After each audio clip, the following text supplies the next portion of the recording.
Magandang araw sa lahat. Muli, ito si Teacher JM at tayo mag-aaral ng Araling Panlipunan 6 sa Matibtas Reviewer, Quarter 3, Week 2.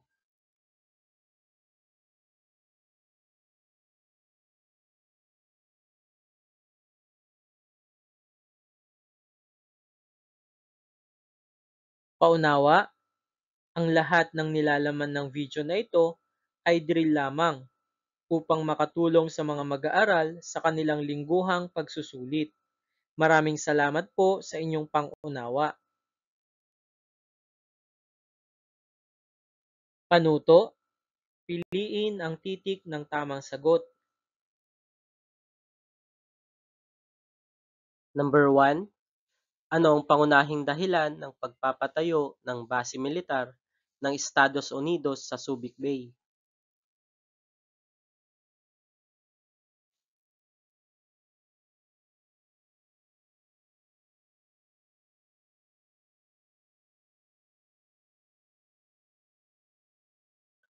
Ang wastong sagot ay letrang C.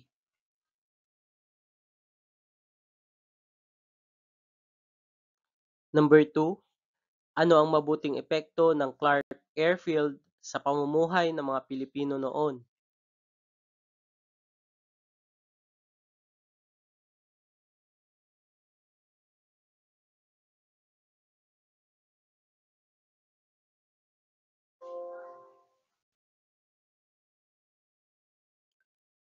Ang wastong sagot ay letrang A.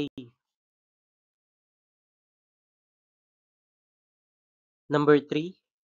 Ano ang pangunahing layunin ng parity rights?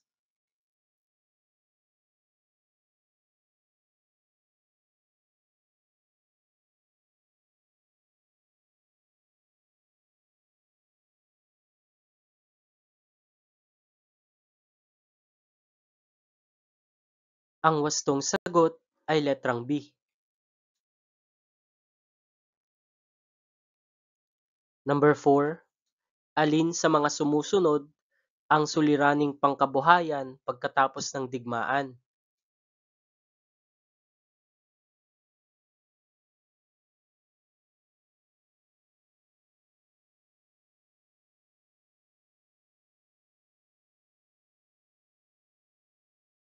Ang wastong sagot ay letrang B.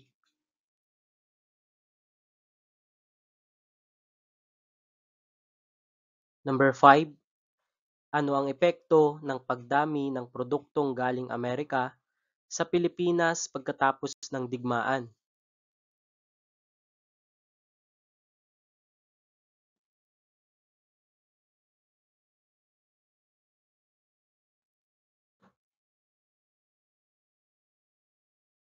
Ang wastong sagot ay letrang C.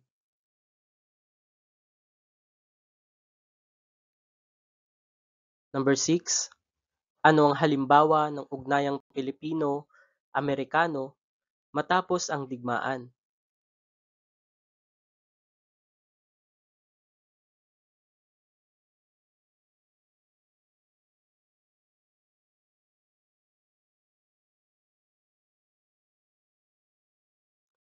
Ang wastong sagot ay letrang A.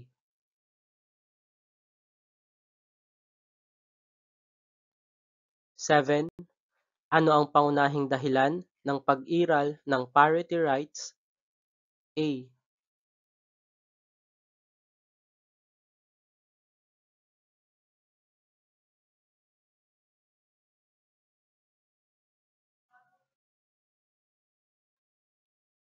Ang wastong sagot ay letrang A.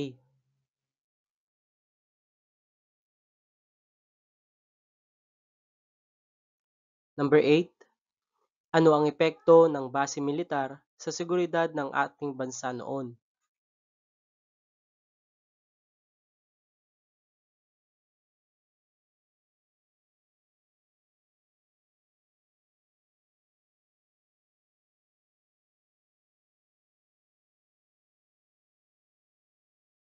Ang wastong sagot ay letrang B.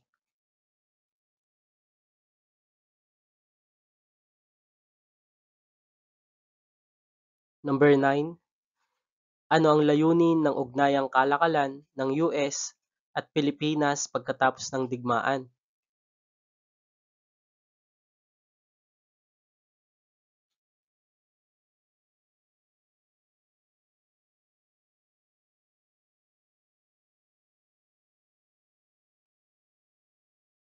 Ang wastong sagot ay letrang B.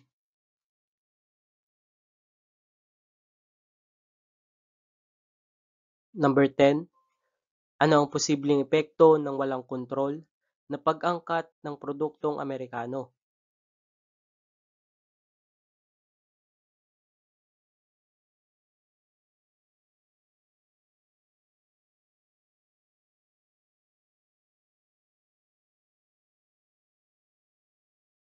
Ang wastong sagot ay letrang B.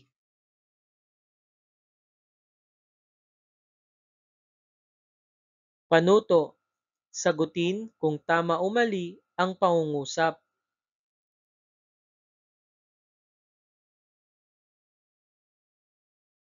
11, ang base militar ay nagbibigay ng parehong benepisyo at hamon sa bansa.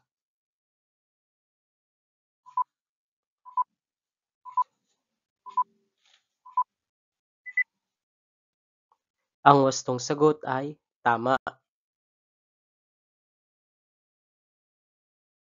Number 12, ang parity rights ay nagbigay lamang ng pagkakataon sa Pilipino, hindi sa Amerikano.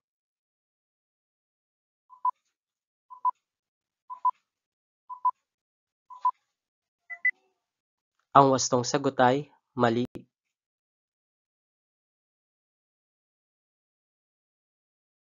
13, ang Subic at Clark ay parehong ginagamit ng Estados Unidos noong panahon ng pagkatapos ng digmaan.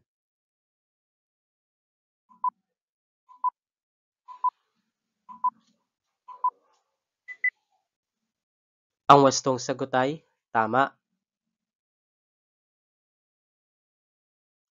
14, ang ugnayang kalakalan sa US ay walang epekto sa pangkabuhayan ng bansa.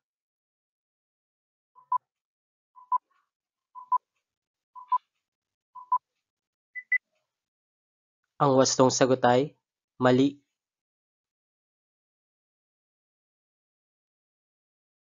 15, ang suliraning pangkabuhayan ay isa sa pinakamalaking hamon pagkatapos ng digmaan.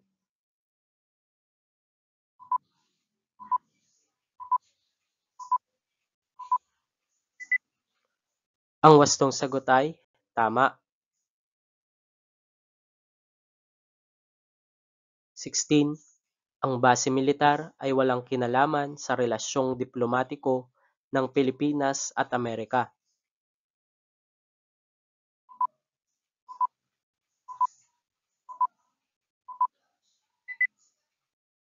Ang wastong sagot ay mali.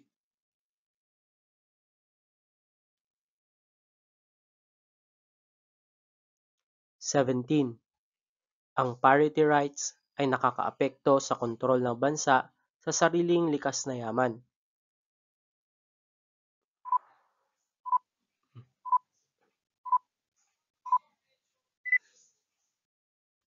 Ang wastong sagot ay tama.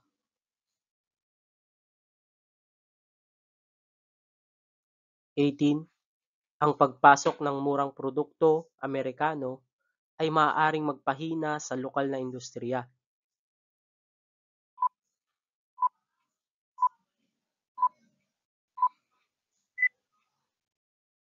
Ang wastong sagot ay tama.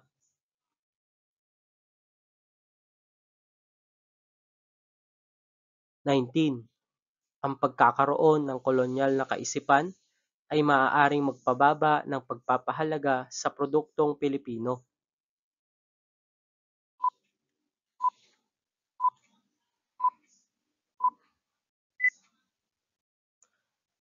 Ang wastong sagot ay tama.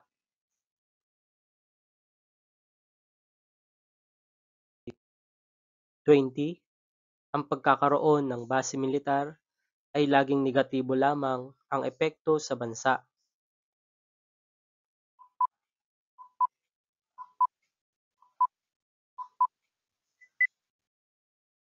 Ang wastong sagot ay mali.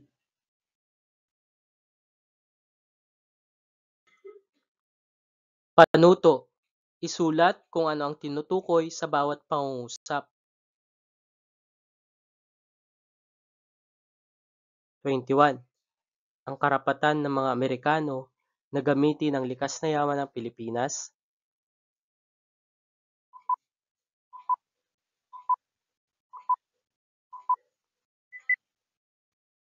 Ang wastong sagot ay parity rights.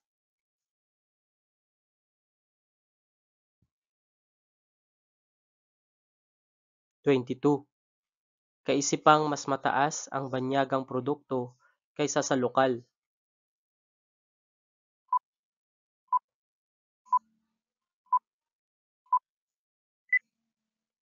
Ang wastong sagot ay colonial mentality.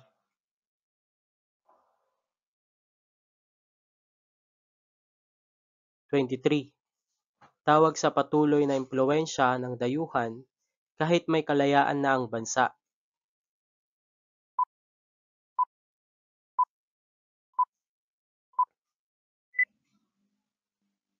Ang wastong sagot ay neo-colonialism. 24. Tanggapang militar ng US sa Pampanga.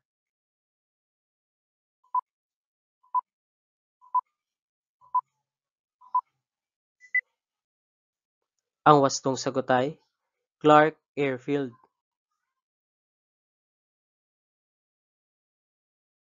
25.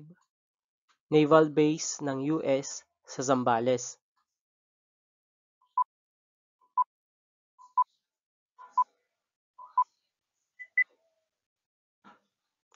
Ang wastong sagot ay Subic Bay Naval Base. 26. Isyung pampulitika at pang-ekonomiya pagkatapos ng digmaan.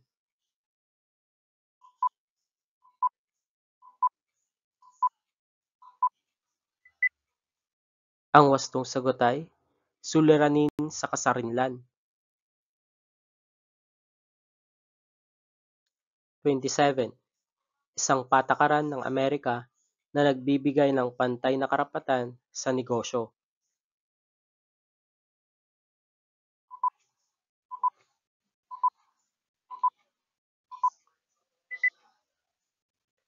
Ang wastong sagot ay parity rights. 28. Ito ang pagturing ng mga Pilipino na mas maganda ang produktong imported.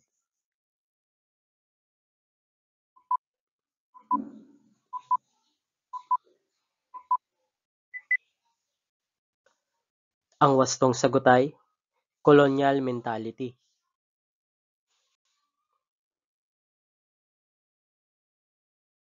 29. Ano ang tawag sa paghina ng ekonomiya matapos ang digmaan?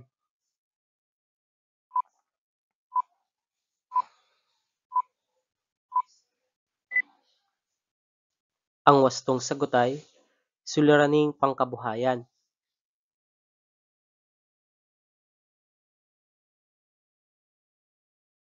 30. Ano ang tawag sa hamong dulot ng dayuhang impluwensya sa pamumuhay?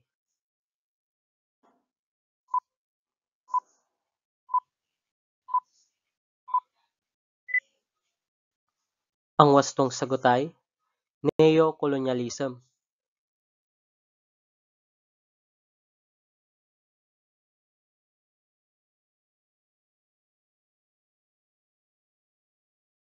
'Maraming salamat sa inyong panonood. Muli, ito si Teacher JM. Please subscribe, like, comment, and share, and click the notification bell for more videos.